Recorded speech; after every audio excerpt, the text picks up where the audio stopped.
Mazmur 91. Orang yang duduk dalam lindungan yang maha tinggi dan bermalam dalam naungan yang maha kuasa akan berkata kepada Tuhan, tempat perlindunganku dan kubu pertahananku, Allahku yang kupercayai. Sungguh, Dialah yang akan melepaskan engkau dari jerat penangkap burung, dari penyakit sampar yang busuk. Dengan kepaknya Ia akan menudungi engkau, di bawah sayapnya engkau akan berlindung.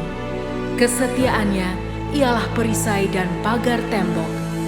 Engkau tak usah takut terhadap kedahsyatan malam, terhadap panah yang terbang di waktu siang, terhadap penyakit sampar yang berjalan di dalam gelap, terhadap penyakit menular yang mengamuk di waktu petang.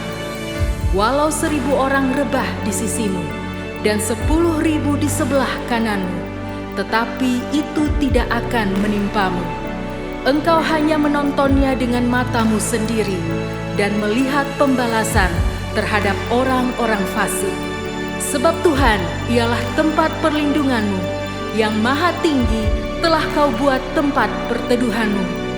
Malapetaka tidak akan menimpa kamu, dan tulah tidak akan mendekat kepada kemahmu. Sebab malaikat-malaikatnya akan diperintahkannya kepadamu untuk menjaga engkau di segala jalanmu. Mereka akan menatang engkau di atas tangannya, supaya kakimu jangan terantuk kepada batu. Singa dan ular tedung akan kau langkahi. Engkau akan menginjak anak singa dan ular naga.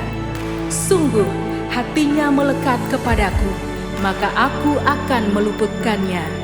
Aku akan membentenginya, sebab ia mengenal namaku. Bila ia berseru kepadaku, aku akan menjawab. Aku akan menyertai dia dalam kesesakan. Aku akan meluputkannya dan memuliakannya. Dengan panjang umur akan kukenyangkan dia, dan akan kuperlihatkan kepadanya keselamatan daripadaku.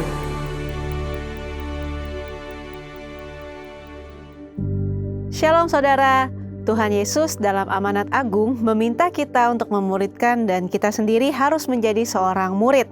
Namun, banyak orang yang menganggap menjadi seorang murid itu susah dan tidak menyenangkan. Padahal, sesungguhnya hal itu justru sangat berguna bagi kehidupan kita. Dalam Voice of Pentecost kali ini kita akan membahas jati diri seorang murid.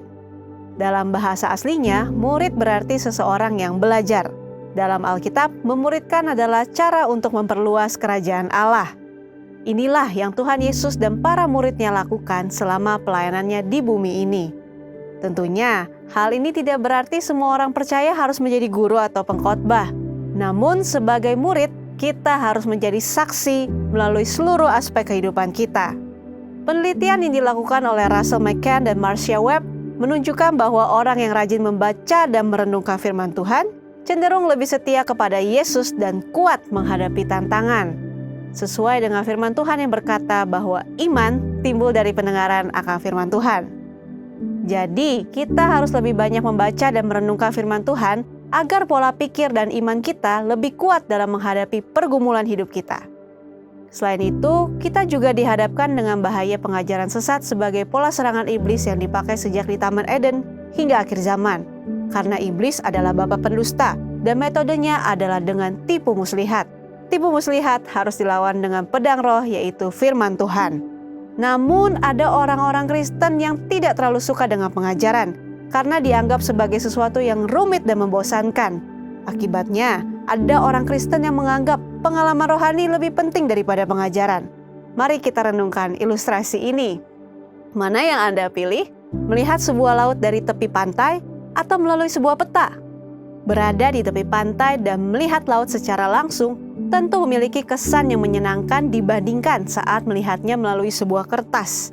Pengalaman rohani sama seperti melihat laut secara langsung, namun dengan peta, kita dapat menyeberangi lautan karena dibuat berdasarkan pengalaman banyak orang. Pengajaran sama seperti peta. Sepertinya membosankan, tetapi pengajaran disusun oleh orang-orang yang sudah mengalami banyak pengalaman rohani, sehingga memiliki perspektif yang lebih luas dibandingkan pengalaman rohani pribadi kita. Jadi, pengalaman rohani dan pengajaran sama pentingnya. Asumsi lainnya adalah menganggap pengajaran sebagai sumber perpecahan gereja. Namun, ketika berhadapan dengan pengajaran yang bertentangan dengan Alkitab, maka perpecahan bukan suatu keburukan. Albert Mohler menggunakan istilah theological triage untuk menentukan tingkat kekritisan sebuah pengajaran.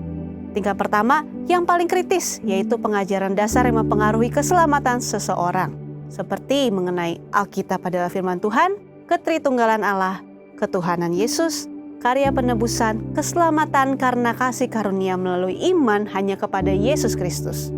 Pada tingkatan ini, maka perbedaan pengajaran sekecil apapun tidak dapat ditoleransi, sehingga penolakan dan perpecahan tidak dapat dihindari. Tingkat kedua adalah pengajaran yang tidak mempengaruhi keselamatan namun berpotensi memisahkan gereja. Contohnya, pengajaran mengenai kepastian keselamatan, metode baptisan air, serta baptisan dan karunia Roh Kudus. Mungkin saja kita memiliki doktrin yang berbeda dengan gereja non-Pentakostal, namun kita tidak dapat mengatakan bahwa mereka tidak diselamatkan selama mereka percaya kepada Yesus Kristus sebagai Tuhan dan Juru Selamat. Tingkat ketiga, pengajaran yang berbeda namun tidak esensial untuk memisahkan gereja, seperti pengajaran mengenai urutan peristiwa Second Coming dan akhir zaman. Tanpa mengenali tiga tingkatan tersebut, maka perbedaan kecil dapat menimbulkan perpecahan.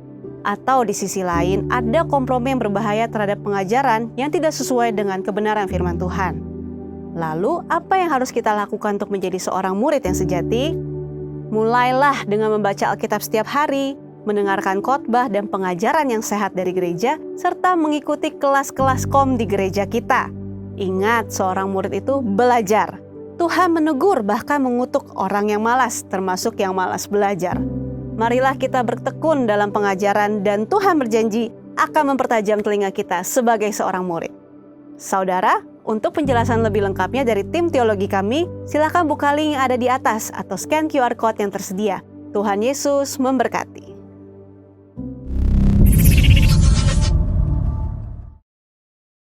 Puji Tuhan, Shalom Bapak Ibu Saudara, Shalom. Sering melihat tangan-tangan yang bersuka cita hari ini. Boleh bangkit berdiri bersama-sama Bapak Ibu Saudara. Kita mau rayakan kasih Tuhan yang dicurahkan dalam hidup kita sepanjang minggu ini. Haleluya. Mari tepuk tangan sama-sama, come on. Kasih-Mu dicurahkan di tempat ini Tuhan. Haleluya. Mari tepuk tangan sama-sama, come on.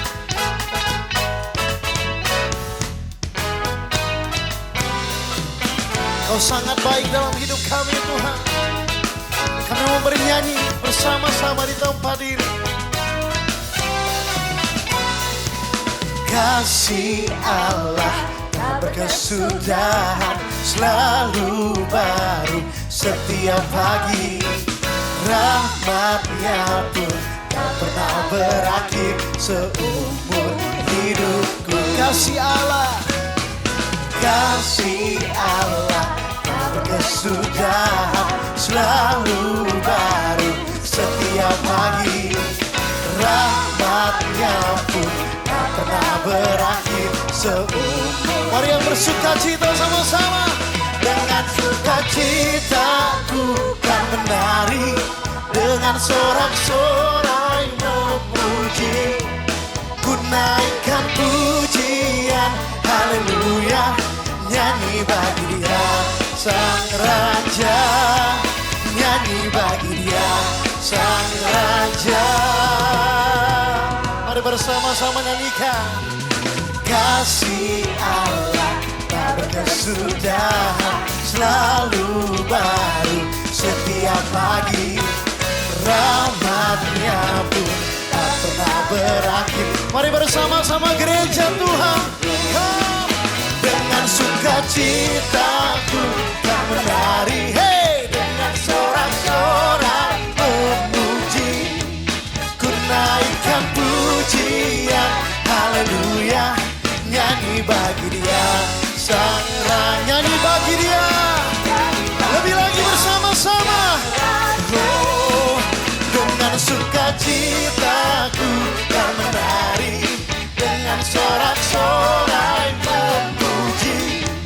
Ku naikkan pujian, haleluya, nyanyi bagi Dia Sang Raja, nyanyi bagi Dia Raja. Yang percaya kasih Tuhan selalu baru setiap hari, katakan amin. Rahmatnya selalu baru setiap pagi, yang mengalami katakan amin. Tepuk tangan sama-sama. Hey.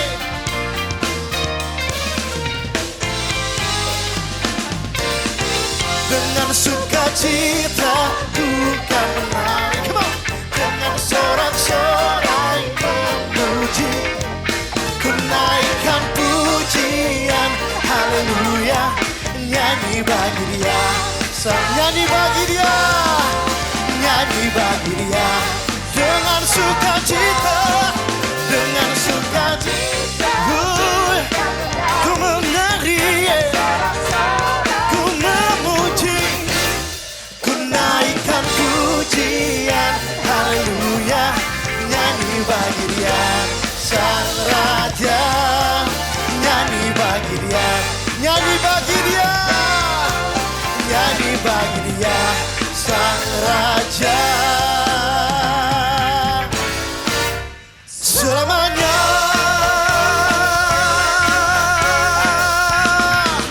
sorak-sorak terbaik buat Tuhan Yesus. Sebab sukacitanya berlimpah-limpah-limpah di tempat ini. Yang percaya katakan amin. Tepuk tangan sekali lagi sama-sama. Come on. Hey. Mari yang bersukacita tepuk tangan sama-sama gereja Tuhan. Hey.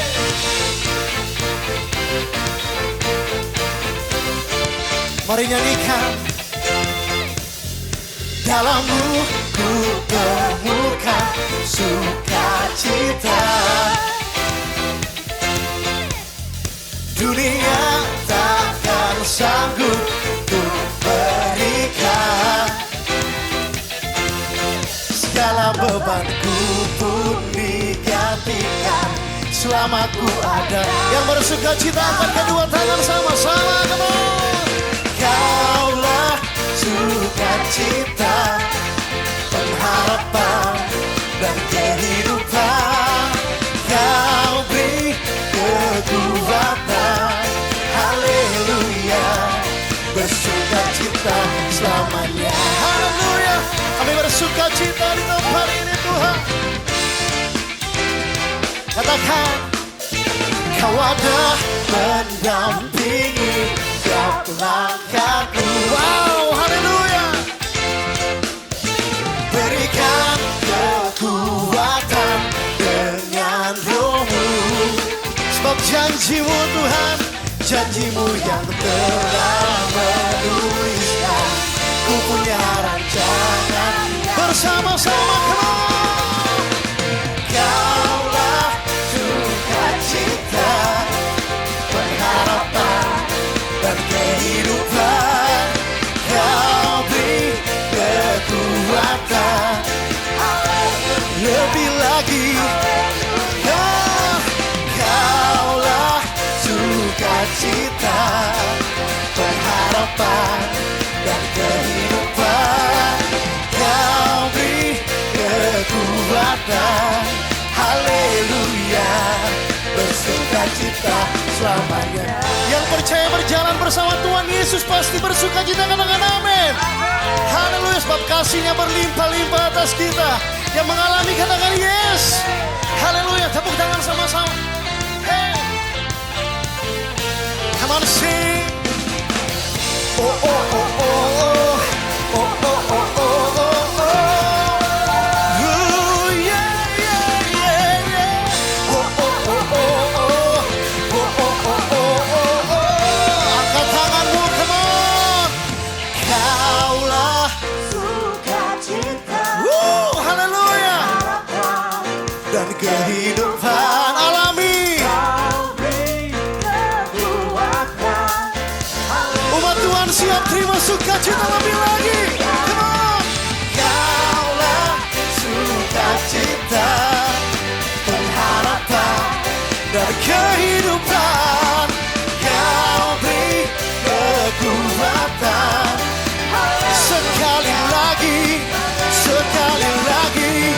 Kaulah sukacita, pengharapan.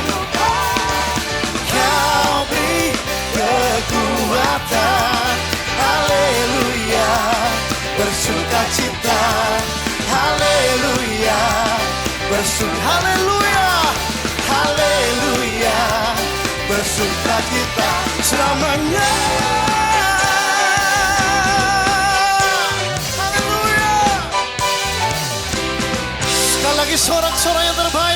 Tuhan Yesus, sumber sukacita kita.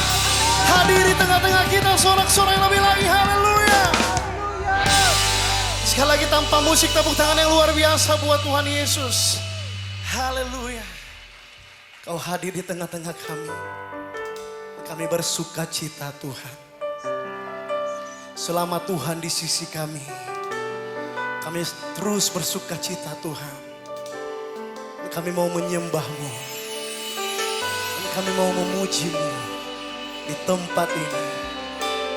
Hanya nama Yesus yang kami sembah. Haleluya. Haleluya.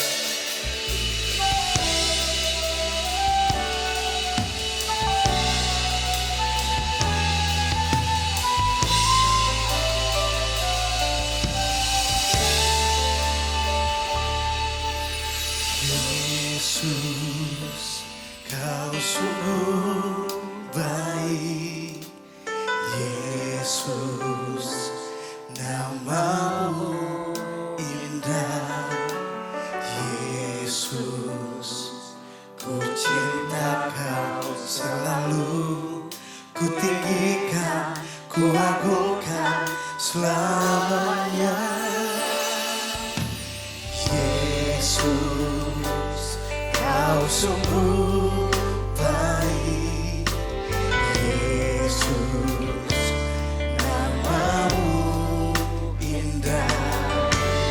Yesus, ku cinta Kau selalu. Ku tinggikan, ku agungkan selamanya. Ku mau memuji-Mu, ku selalu puji-Mu. Ku mau menyembah-Mu, ku selalu sembah-Mu. Kau yang layak terima semua pujian, kemuliaan hanya bagi Tuhan. Yesus, Engkau sungguh baik. Mari bersama nyanyikan. Yesus, Kau sungguh baik. Yesus, nama-Mu indah. Yesus, ku cinta Kau selalu. Ku tinggikan. Mari umat kesayangan Tuhan, mari sama-sama katakan. Ku mau memuji-Mu, ku selalu puji-Mu. Ku mau menyembah-Mu, ku selalu sembah-Mu. Kau yang layak terima semua pujian, kemuliaan. Mari Bapak Ibu Saudara yang mengasihi Tuhan, kami mau memuji Tuhan. Ku mau memuji-Mu, ku selalu puji-Mu. Ku mau menyembah-Mu, ku selalu sembah-Mu. Kau yang layak terima semua pujian, kemuliaan. Sering Bapak Ibu Saudara bersama-sama katakan, kami mau memuji. Ku mau memuji-Mu, ku selalu puji-Mu. Ku mau menyembah. Ini yang kami rindukan dalam hadirat-Mu, hanya menyembah Tuhan. Kau yang layak terima semua pujian, kemuliaan hanya. Sebab semua kemuliaan Tuhan, semua kemuliaan dan keagungan tertuju padamu, Tuhan dan Rajaku. Segenap jiwa dan nafasku menyembah Yesus, ya. Semua kemuliaan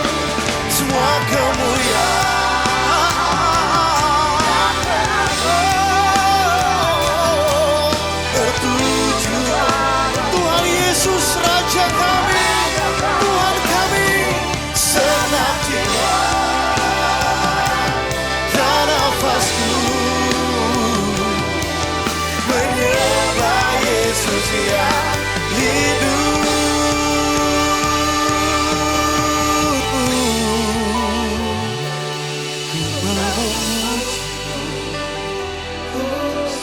Angkat suaramu yang terbaik. Ku mau angkat penyembahanmu yang terbaik saat ini. Buat Tuhan Yesus, Kau yang layak terima. Amin. Kemuliaan, mari yang cinta Tuhan, yang cinta Tuhan mati-matian katakan, ku mau memuji-Mu. Come on. Apapun yang terjadi dalam hidup kami, mulut kami hanya mau memuji, hanya mau menyembah Tuhan. Itu kesukaan kami Tuhan.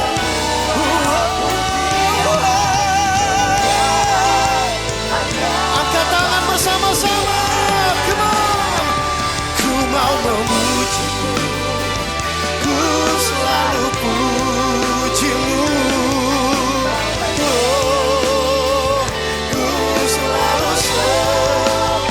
Tuhan Yesus, Tuhan Yesus, Tuhan Yesus. Kemuliaan hanya bagi Tuhan yang layak, Kau yang layak terima semua pujian. Kemuliaan hanya bagi Tuhan Yesus yang layak, Kau yang layak terima semua pujian. Kemuliaan hanya bagi Tuhan. Mari yang rindu hadirat-Nya, yang cinta hadirat Tuhan, yang rindu menyembah Tuhan, masing-masing angkat suaramu, sembah Dia, rindukan Dia. Tuhan Yesus, sembah Dia. Mari masing-masing pribadi sembah Tuhan Yesus. Kami sembah Kau Tuhan, kami rindukan hadirat-Mu setiap hari, setiap pagi, setiap hari. Kami mau memuji-Mu, menyembah-Mu, Tuhan Yesus. Ya dalam barang mari alami zaman Tuhan, lawat Tuhan Yesus. Ya dalam barang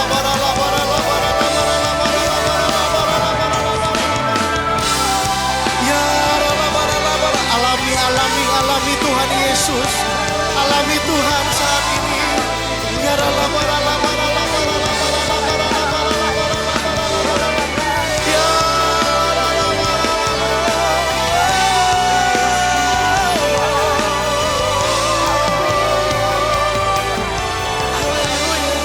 terus rindukan Dia lebih lagi, terus rindukan hadirat-Nya lebih lagi di tempat ini. Kau hanya mengangkat tanganmu dan nikmati Tuhan saat ini.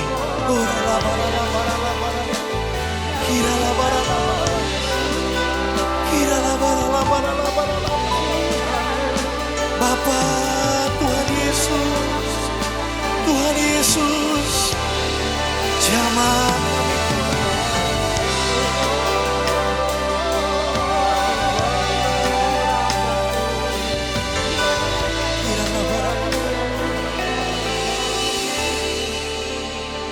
karena hadirat Tuhan itu terpenting dalam hidup kami.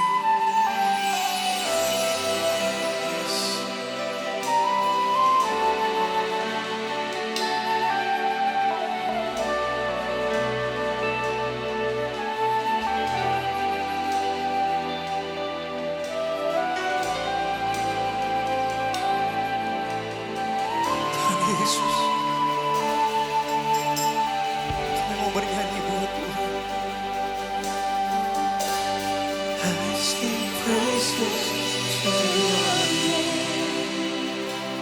Oh Lord, praises to your name. Oh Lord, sing, for your name is great and greatly to be praised. I sing praises to your name. Oh Lord, praises to your name. Oh Lord, for your name is great and great. Ini gereja Tuhan, umat Tuhan, yang terbaik buat Tuhan Yesus. I sing praises to your name. Come on. Praises to your name. For your name is great. Tuhan Yesus, Engkau disembah-sembah di tempat ini.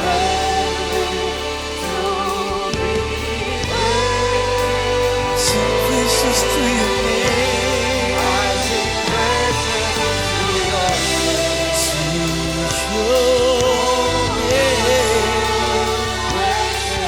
I sing praises.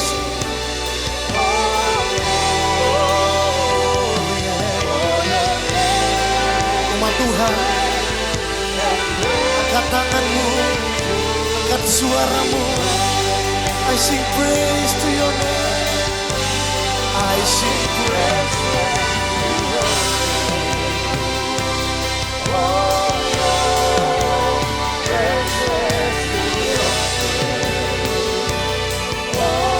Satu nama yang layak kami sembah di bumi dan di surga. Kami hanya mau bernyanyi buat Tuhan Yesus. I sing, I sing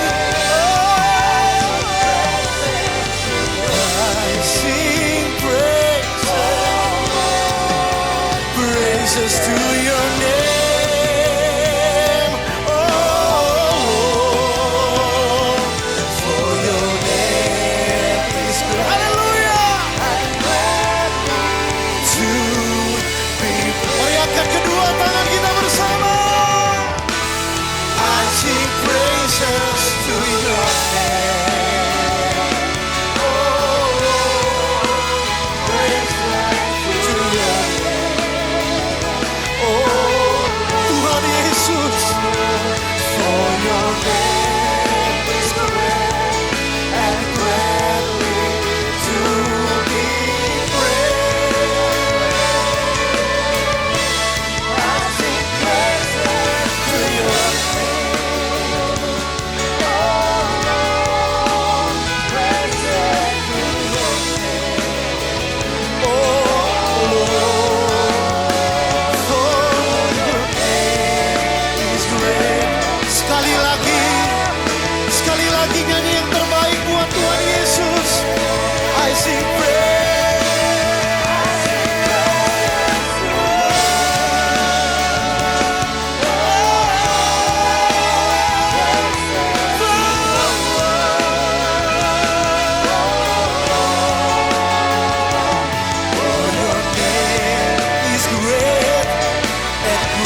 Pentakosta ketiga. Pentakosta ketiga adalah pencurahan Roh Kudus yang dahsyat di zaman ini, melebihi yang terjadi di Azusa Street. Pentakosta ketiga akan mengakibatkan penuaian jiwa yang terbesar dan yang terakhir sebelum Tuhan Yesus datang kembali. Pentakosta ketiga akan membangkitkan generasi Yeremia, yaitu anak-anak muda yang dipenuhi Roh Kudus, cinta mati-matian kepada Tuhan Yesus, tidak kompromi terhadap dosa, dan akan bergerak untuk memenangkan jiwa. Pentakosta ketiga lahir di Indonesia dan bergerak ke bangsa-bangsa. Gerakan ini dari timur ke barat dan akan kembali ke Yerusalem. Pentakosta ketiga akan memberikan kuasa untuk menyelesaikan amanat agung, dan setelah itu Tuhan Yesus datang kembali. Shalom, sebelum kita mendengarkan kebenaran firman Tuhan, mari kita sama-sama kita akan berdoa syafaat. Bapa, kami berterima kasih kepadamu buat anugerah, kasih karunia yang kau limpahkan atas kami. Kami boleh menikmati hadirat-Mu, kami boleh mempersembahkan puji-pujian kepadamu, kami bersyukur dan berterima kasih kepadamu. Engkau Tuhan yang sangat peduli terhadap kami. Ya Tuhan, Engkau mengetahui akan keadaan setiap kami ya Tuhan. Kuasa-Mu boleh menyembuhkan yang sakit, Kuasa-Mu boleh melepaskan yang terikat, Kuasa-Mu boleh membebaskan yang terbelenggu, Kuasa-Mu memberikan pengharapan yang baru. Apapun yang kami hadapi Tuhan, kami tetap percaya bahwa Tuhan itu baik, bahwasannya untuk selama-lamanya kasih setianya. Kami tahu bahwa Engkau tidak akan pernah tinggalkan kami, Engkau tidak akan pernah biarkan kami. Engkau Allah yang hidup, yang sangat peduli atas setiap kami. Anugerah-Mu Tuhan melimpah-limpah atas setiap kami, karena kami tahu Tuhan, lebih daripada siapapun Engkau sangat mengasihi kami. Kami bersyukur kepadamu ya Tuhan, karena anugerah kemurahan-Mu ya Bapa. Saat ini kami mau bersepakat, bersehati, kami mau memberkati para pemimpin-pemimpin rohani kami Tuhan. Terima kasih ya Tuhan buat Gembala Pembina dan Gembala Rayon 2 ya Tuhan, Bapak Insinyur Niko Nyoto Raharjo. Kami berterima kasih buat hamba-Mu bersama dengan seluruh keluarga ya Tuhan. Begitu juga dengan pelaksana harian Gembala Bapak Beni Gunawan dan seluruh keluarga. Dan juga untuk kelima wakil Gembala yang ada di Rayon 2. Kami berterima kasih buat semua hamba-hamba-Mu ya Tuhan.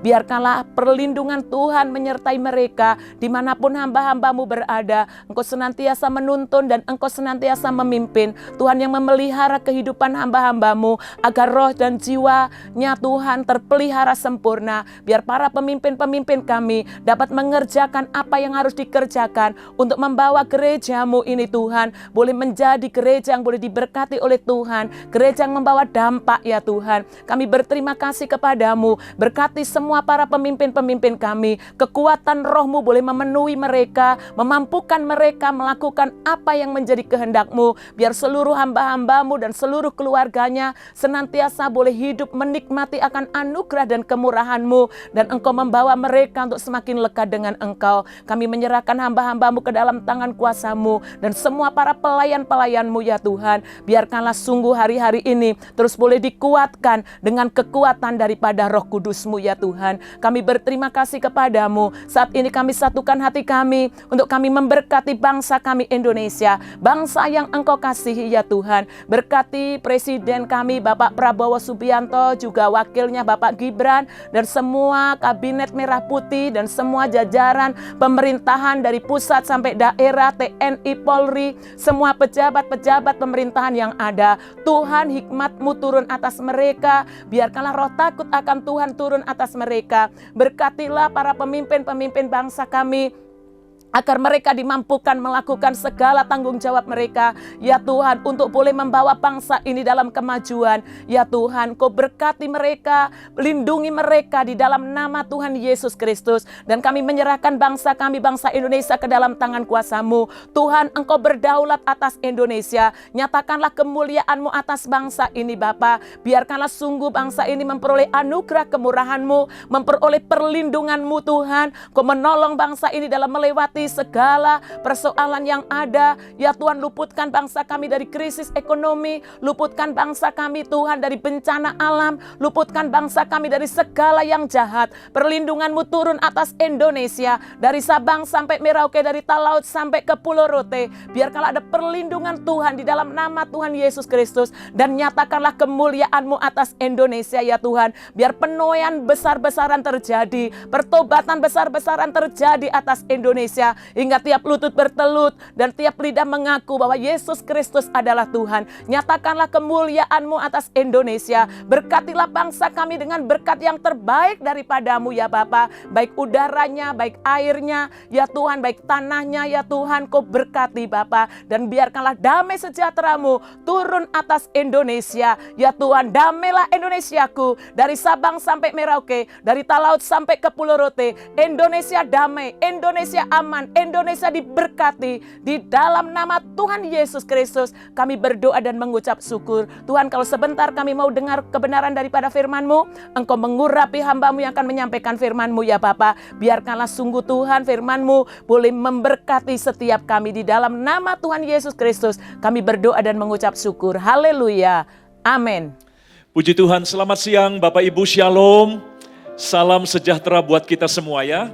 Dan mari kita sekarang buka hati kita mau terima apa yang Tuhan mau sampaikan dari firman-Nya. Nah, saya akan mulai dengan sebuah data yang kita harus pahami ya. Sebuah realita yang akan membuat kita mengerti apa yang penting dalam hidup kita sebagai orang percaya. Dikatakan di dalam Alkitab ya, semua pengikut Yesus itu mendapatkan beberapa julukan ya. Pada zaman itu, orang-orang yang ikut Yesus, kadang mereka disebut sebagai orang Kristen. Kadang mereka disebut sebagai orang percaya. Ya, dan ternyata dari penyebutan-penyebutan itu kita bisa belajar sesuatu. Di Alkitab, para pengikut Yesus disebut orang Kristen itu cuma muncul 3 kali saja. Hanya 3 kali mereka disebut orang Kristen.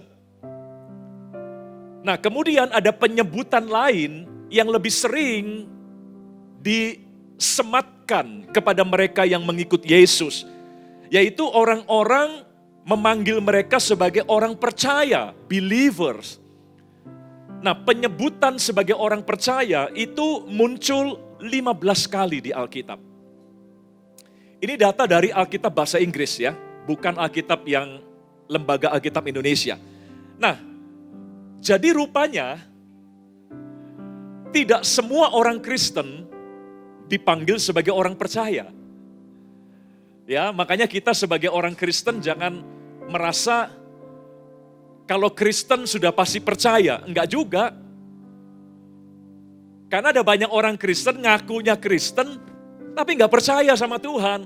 Lebih percaya perasaannya, lebih percaya dunia ini, ya, lebih percaya nasihat dari orang fasik. Makanya dibedakan di sini. Dan ternyata Tuhan tidak mau kita hanya puas dengan disebut sebagai orang Kristen. Ternyata Alkitab lebih banyak menyebut mereka sebagai orang percaya. Nah, mari belajar. Sebagai orang Kristen, kita juga hidup belajar percaya kepada Tuhan. Nah, tetapi Alkitab memberitahu kita bahwa ada satu penyebutan yang lebih sering lagi muncul dan disematkan kepada mereka yang mengikut Yesus, yaitu penyebutan sebagai murid. Ya, disciples. Ternyata sebagai murid, istilah murid itu muncul sebanyak 235 kali. Nah, dari data ini kita bisa lihat Alkitab seolah-olah memberitahu kita bahwa yang lebih banyak dibicarakan di Alkitab itu adalah para murid. Bukan orang Kristen. Bukan sekedar orang percaya. Karena sekali lagi, banyak yang ngaku Kristen, tapi ternyata nggak percaya Tuhan. Karena Kristennya cuma sebagai agama. Kristennya cuma sebagai warisan dari keluarganya. Karena keluarganya keluarga Kristen lebih dahulu. Jadi saudara, mari kita jadi orang Kristen yang percaya kepada Tuhan. Tetapi ada satu step lagi di mana kita nggak cukup hanya jadi orang Kristen, nggak cukup hanya jadi orang yang percaya, tapi kita belajar mempercayakan diri kepada Tuhan untuk kita mengikut Dia sebagai murid-muridnya. Nah, jadi data ini menunjukkan Allah lebih senang menyebut para pengikutnya sebagai murid. Allah lebih senang mereka disebut sebagai murid, bukan sebagai orang Kristen. Bukan sebagai orang percaya. Nah, kita kan pengikut Yesus. Kita semua adalah orang-orang mengikut Yesus. Dari data ini seolah-olah Allah lebih senang memanggil kita murid. Ya, tidak sekedar orang Kristen. Tidak sekedar orang percaya. Makanya hari-hari ini sepanjang tahun ini, maka saudara akan banyak mendengar topik-topik yang mengarah ke sana. Jadi murid, jadi murid. Ya, dan ketika Yesus naik ke sorga, nanti kita akan rayakan beberapa hari kemudian, Dia mengungkapkan amanat agung yang merupakan kerinduan terbesar dari Allah kepada setiap umat manusia. Dalam Injil Matius 28 ayat 19 dan ayat yang ke-20, ini dua ayat yang tentu tidak asing bagi kita. Inilah amanat agung yang Tuhan nyatakan sebelum Dia meninggalkan murid-muridnya waktu itu. Karena itu pergilah, jadikanlah semua bangsa muridku. Kelihatan di sini. Jadi dari data ini lalu dikonfirmasi dengan pesan terakhir Tuhan Yesus. Ternyata memang Yesus ya ingin semua pengikutnya tidak sekedar disebut orang Kristen, tidak sekedar disebut orang percaya, tapi lebih dari itu, Yesus ingin agar semua pengikutnya disebut murid. Makanya dikatakan, karena itu pergilah, jadikanlah semua bangsa muridku. Bukan jadikan semua bangsa orang Kristen atau orang percaya, tapi menjadi muridku dan baptislah mereka dalam nama Bapa dan Anak dan Roh Kudus. Lalu ayat 20, dan ajarlah mereka melakukan segala sesuatu yang telah kuperintahkan kepadamu. Jadi menjadi murid itu artinya belajar melakukan segala sesuatu yang Tuhan sudah perintahkan.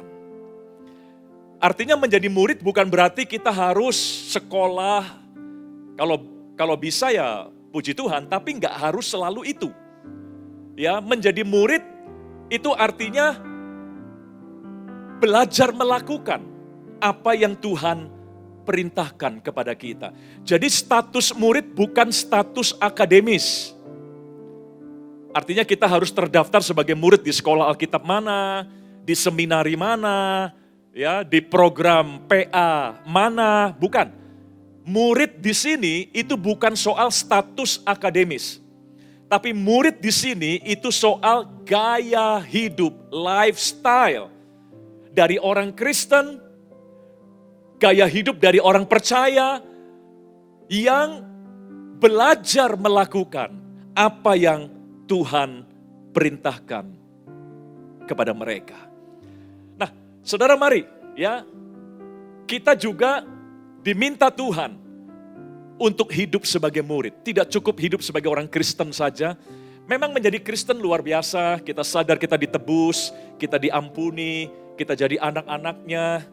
Tapi lebih dari itu, memang menjadi murid tidak gampang. Menjadi murid artinya belajar melakukan kehendak Allah. Dan ini bukan hal yang nyaman, bukan hal yang mudah. Menjadi Kristen gampang, tinggal percaya. Saudara diampuni, saudara jadi anak Tuhan, saudara jadi keluarga kerajaan Allah. Makanya ada banyak orang stop hanya sebagai orang Kristen. Hanya mau terima kasih Allah, tapi nggak mau belajar melakukan kehendak Allah. Ini yang saya sebut dengan istilah begini, ada banyak orang hanya menerima Yesus sebagai Tuhan dan Juru Selamat. tapi nggak mau terima Yesus sebagai guru yang mengajar hidup mereka. Banyak, saudaraku. Orang Kristen yang hanya mau diberkati, tapi nggak mau taat melakukan bagiannya. Orang Kristen yang hanya mau disembuhkan, hanya mau diampuni, hanya mau diselamatkan, tapi nggak pernah mau belajar hidup seperti Yesus. Jadi hanya mau anugerahnya, tapi nggak mau kebenarannya. Nah, inilah yang ditulis dalam Yohanes pasal yang pertama, ayat 17. Saudara lihat, Yohanes pasal yang pertama ayat 17 dikatakan demikian. Sebab hukum Taurat diberikan oleh Musa. Tetapi, nah ini kalimat selanjutnya perhatikan. Tetapi kasih karunia dan kebenaran datang oleh Yesus Kristus. Jadi Yesus tidak hanya membawa kasih karunia yang kita baru rayakan hari Minggu yang lalu. Kasih karunia yang menyelamatkan, kasih karunia yang mengampuni dosa kita yang tidak terampuni ini seharusnya. Ya, tapi Yesus tidak hanya datang membawa kasih karunia, tapi dia juga datang membawa kebenaran. Nah, seringkali kita hanya mau terima kasih karunia-Nya saja. Ya, siapa yang gak mau kita diampuni, diselamatkan, diperdamaikan dengan Bapa di sorga. Itu semua kasih karunia. Kita jadi orang Kristen karena kasih karunia. Kita jadi anak-anak Tuhan karena kasih karunia. Tapi gak cuma sampai di situ Tuhan mau bawa kita. Setelah kita diampuni, diselamatkan, ya, dijadikan anak-anaknya, Tuhan mau bawa satu step lagi, di mana kita tidak cuma hanya terima kasih karunia, tapi kita juga harus mau terima kebenaran. Kebenaran itulah yang mendewasakan kita. Ya, kasih karunia menyelamatkan, melahirkan kita kembali. Tapi kebenaran mendewasakan kita yang sudah lahir kembali ini. Mari kita jadikan Yesus tidak hanya juru selamat pribadi kita, tapi kita jadikan Yesus sebagai raja yang berdaulat atas hidup kita dan sebagai guru yang berhak mengoreksi, mendidik, ya, dan membentuk kehidupan kita. Itulah murid. Ya, murid tidak sekedar diselamatkan, tapi juga mau didewasakan. Nah, seringkali kita kan pragmatis ya. Hanya mau enaknya, tapi nggak mau enaknya. Enaknya mau, enaknya nggak mau. Kasih karunia enak, tapi kebenaran kadang enak, saudaraku. Ya, tapi itu adalah hal yang kita bisa dapat dari Yesus Tuhan kita. Makanya kekristenan itu dua fase. Fase pertama, fase pertukaran hidup, exchange. Di mana Yesus menukar hidupnya, dia berikan hidupnya buat kita, lalu dia tanggung hidup kita di kayu salib. Hidupnya yang sempurna dia berikan pada kita, lalu dia ambil alih hidup kita yang rusak ini. Exchange life, pertukaran hidup. Kita selamat karena pertukaran hidup. Karena Yesus mau bertukar tempat, bertukar nasib dengan kita. Tapi kekristenan tidak berhenti pada satu fase itu saja. Setelah exchange life, maka kita bergerak ke fase kedua, changing life, perubahan hidup. Ya, pembaharuan hidup, change. Kasih karunia membuat kita mengalami exchange life. Tapi kebenaran membuat hidup kita diubahkan, changing life. Suka nggak suka? Ya, kita harus terima dua-duanya, kasih karunia dan kebenaran, exchange life dan changing life. Makanya kita diminta sebagai murid untuk menjadi peniru-peniru Tuhan. Karena tugas murid itu bukan cuma belajar untuk tahu, tapi belajar untuk serupa. Itu tugas murid. Ya, itulah sebabnya kita dipanggil untuk menjadi imitator, penjiplak Allah. Ngejiplak itu kan gampang, harusnya gampang. Karena sudah ada polanya. Meng-create itu jauh lebih susah. Karena belum ada apa-apa. Kita yang harus memunculkan itu dari baru gitu ya. Tapi mengimitasi, saudara lihat ada banyak barang imitasi, barang KW, karena paling gampang itu. Nah kita juga, jadi tugas ini bukan tugas yang berat sebetulnya. Panggilan menjadi murid, itu secara teori ya nggak berat sebetulnya. Tinggal jiplak aja. Teladani, ikuti, tiru apa yang Yesus sudah tunjukkan lewat keteladanannya. Dalam Efesus pasal yang ke-5, ayat 1, lalu ayat 2-nya bagian A-nya saja. Dikatakan sebab itu jadilah penurut Allah. Ya. Artinya di sini becoming imitators of God. Seperti anak-anak yang kekasih dan hiduplah di dalam kasih sebagaimana Kristus Yesus. Polanya adalah pola Kristus Yesus. Ya, menjadi penurut Allah itu lewat polanya Yesus Kristus. Sebagaimana Kristus Yesus juga telah mengasihi kamu. Jadi Bapak Ibu Saudara, ya, kita dipanggil tidak cuma untuk diselamatkan. Kita dipanggil bukan cuma untuk mengalami pengampunan dosa, penebusan dan pendamaian. Tapi kita juga dipanggil untuk mengalami perubahan hidup sehingga setiap hari dan semakin hari kita menjadi semakin serupa seperti Tuhan kita Yesus Kristus. Makanya mari bertumbuh. Dari sebagai orang Kristen kita jadi orang percaya. Dan dari orang percaya kita jadi orang yang mau mempercayakan diri untuk dibentuk. Ya, oleh kebenaran dan kehendak Allah. Nah, kata penurut ya di sini ya, penurut, imitator. Itu dari bahasa Yunani mimetes. Sedikit lah ya, meskipun agak bingung ini ya. Tapi saya akan coba jelaskan secara simpel saja. Kata penurut dalam ayat yang tadi yaitu Efesus 5 itu dari kata mimetes. Ternyata merupakan kata kembar ya dengan kata murid. Murid atau learner, pembelajar itu dari kata matetes. Jadi mimetes dengan matetes. Memang pelafalannya cuma beda sedikit karena memang berasal dari satu kata yang sama. Jadi artinya ini kata kembar. Jadi artinya murid itu tugasnya meniru, itu aja. Murid itu kerjaannya meniru gurunya. Menjiplak gurunya, itu aja. Dan ini tugas kita, kalau kita mau jadi murid, karena setelah khotbah-khotbah soal murid, ada beberapa orang yang nanya, Pak, waduh, kasih rekomendasi Pak, saya mesti sekolah Alkitab di mana? Saya bilang, itu menjadi murid bukan soal status akademis, kamu harus terdaftar sebagai murid di sekolah tertentu, enggak. Ya kalau bisa ya boleh, puji Tuhan. Tapi kan enggak semua orang punya kondisi yang bisa seperti itu. Enggak apa-apa.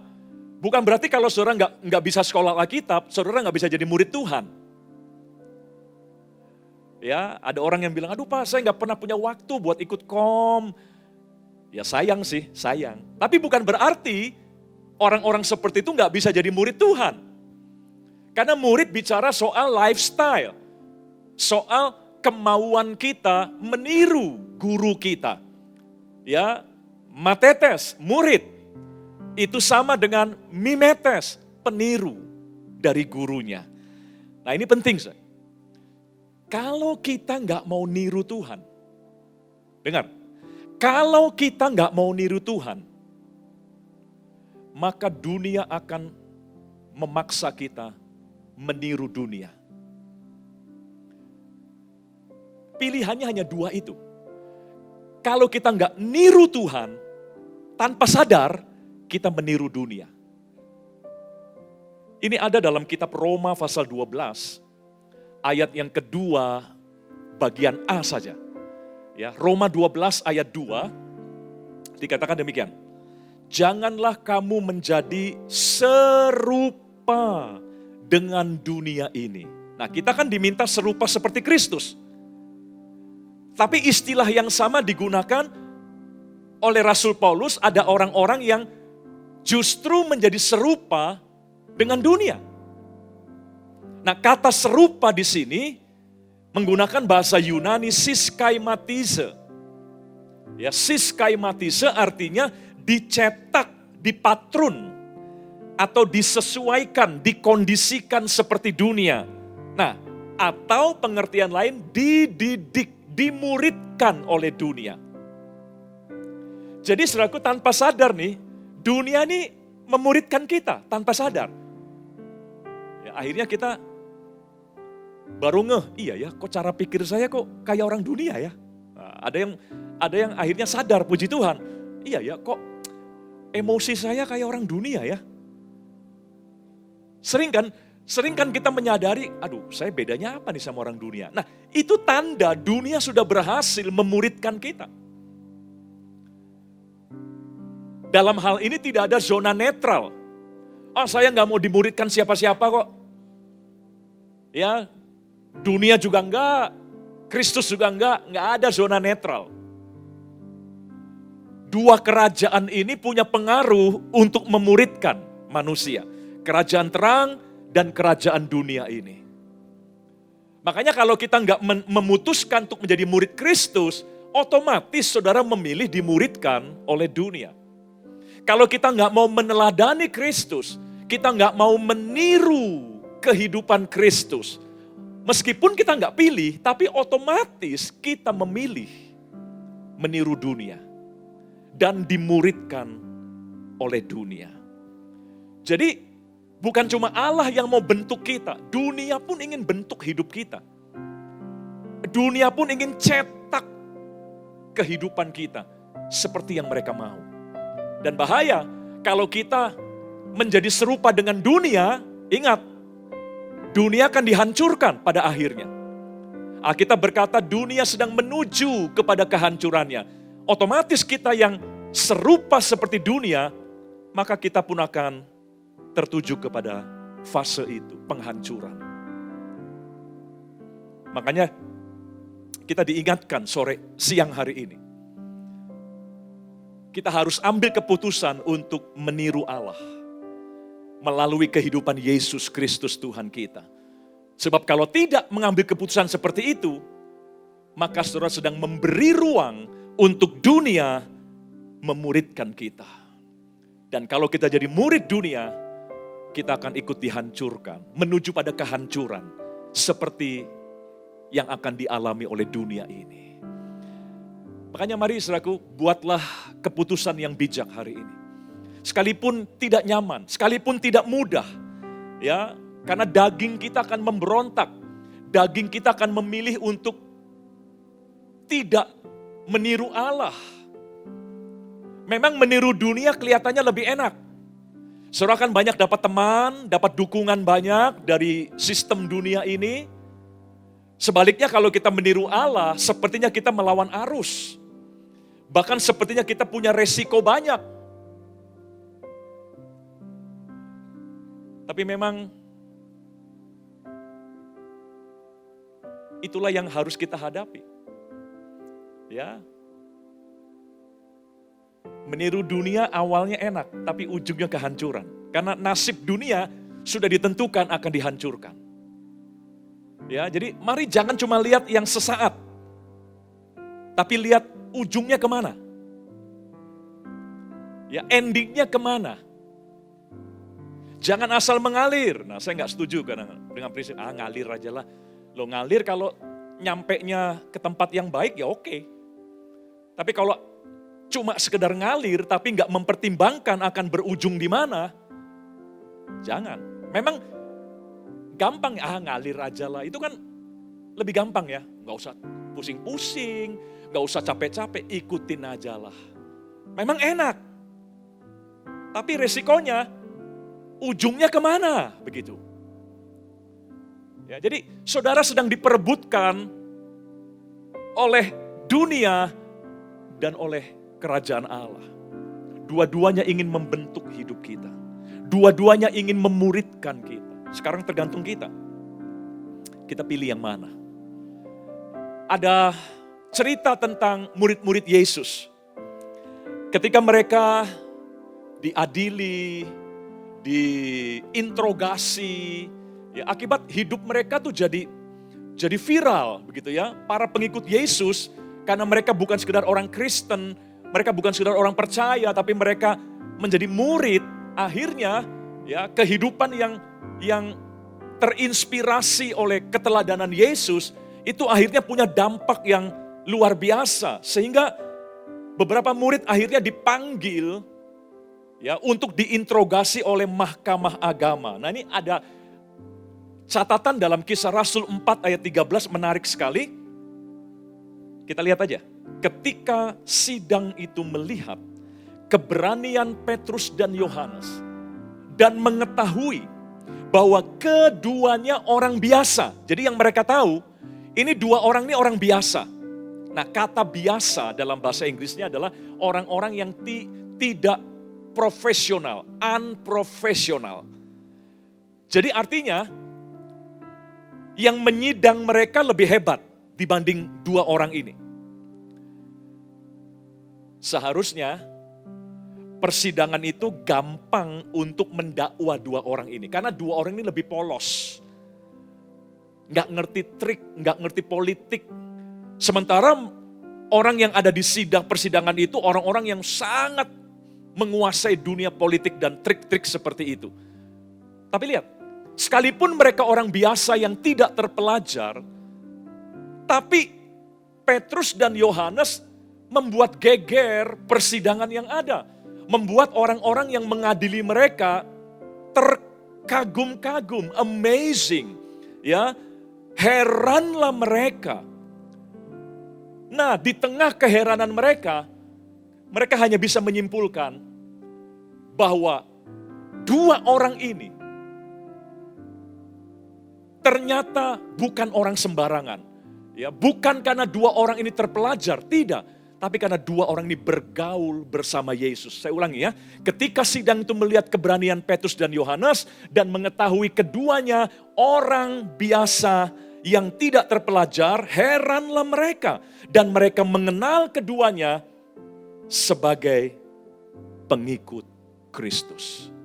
Ya, they were amazing and they realized what being with Jesus had done for them. Jadi intinya gini, sidang ini awalnya pede, gampang lah, mendakwa mereka gampang, ya, menemukan kesalahan mereka gampang. Awalnya mereka pede seperti itu. Ternyata begitu persidangan berjalan, mereka nggak bisa mendakwa satupun. Bahkan Petrus dan Yohanes sepertinya di atas angin, mengendalikan mereka semua, kebalik. Akhirnya mereka heran, kok bisa ya? Ini siapa yang ngajarin dua orang ini? Ini siapa yang bikin dua orang yang orang biasa ini kok bisa menaklukkan kita yang ahli strategi ini? Akhirnya mereka hanya bisa menyimpulkan, ini pasti gara-gara bergaul sama Yesus. Ini pasti gara-gara mereka hidup bersama Yesus. They realize, mereka menyadari what being with Jesus had done for them. Akhirnya mereka sadar ini akibat gara-gara hidup bersama Yesus. Akhirnya mereka menjadi orang-orang yang justru mempengaruhi kami. Dari cerita ini,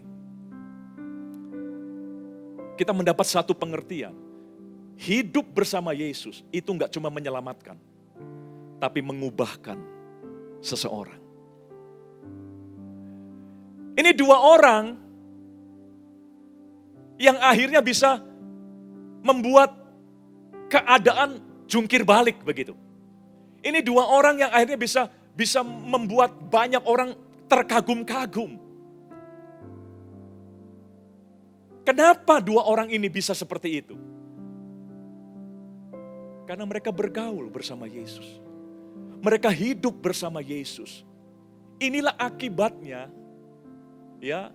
This is what being. Inilah akibatnya kalau orang hidup bersama dengan Yesus. Jadi saudaraku, mereka bukan cuma orang-orang yang diselamatkan. Tapi mereka adalah orang-orang yang membuat dunia mengagumi hidup mereka. Bapak Ibu Saudara, Tuhan tidak hanya sekedar ingin menyelamatkan kita, lalu menjanjikan sorga buat kita. Tapi Tuhan ingin setelah kita diselamatkan, kita menggoncangkan dunia lebih dahulu. Ya, kita membuat perbedaan sementara kita masih ada di dunia ini. Baru kemudian kita akan masuk sorga. Saudara, itulah artinya menjadi murid. Menjadi murid bukan cuma diselamatkan, tapi menampilkan Kristus melalui kehidupan kita. Kalau Yesus bisa melakukannya kepada dua orang ini, dua orang yang tidak dianggap, dua orang yang dianggap lemah dan tidak berdaya, dunia juga mungkin berpikir, gampang lah ngerjain orang Kristen. Kasih aja krisis, bubar imannya. Ya, dunia pede seperti itu. Makanya dunia menghadirkan krisis terus untuk membuat iman kita runtuh. Tapi dunia tidak bisa melakukan rencana itu kepada yang namanya murid-murid Tuhan. Diteror bagaimanapun, diintimidasi bagaimanapun, Petrus dan Yohanes tidak kalah dengan intimidasi mereka. Ini persidangan intimidasi. Ya. Jangankan di sidang, lihat penampilan para ahli agama saat itu aja udah ngeper, udah takut. Apalagi di sidang dengan formal. Tapi Petrus dan Yohanes tidak runtuh imannya. Malah sebaliknya, mereka menggoncangkan orang-orang dunia ini. Nah saudara, itulah yang Tuhan juga mau buat. Tuhan tidak hanya mau buat kepada Petrus dan Yohanes, Dia juga ingin melakukannya untuk kita. Dia ingin tidak sekedar menyelamatkan kita, tapi Dia ingin melalui kita kemuliaan Tuhan dinyatakan di dalam dunia ini.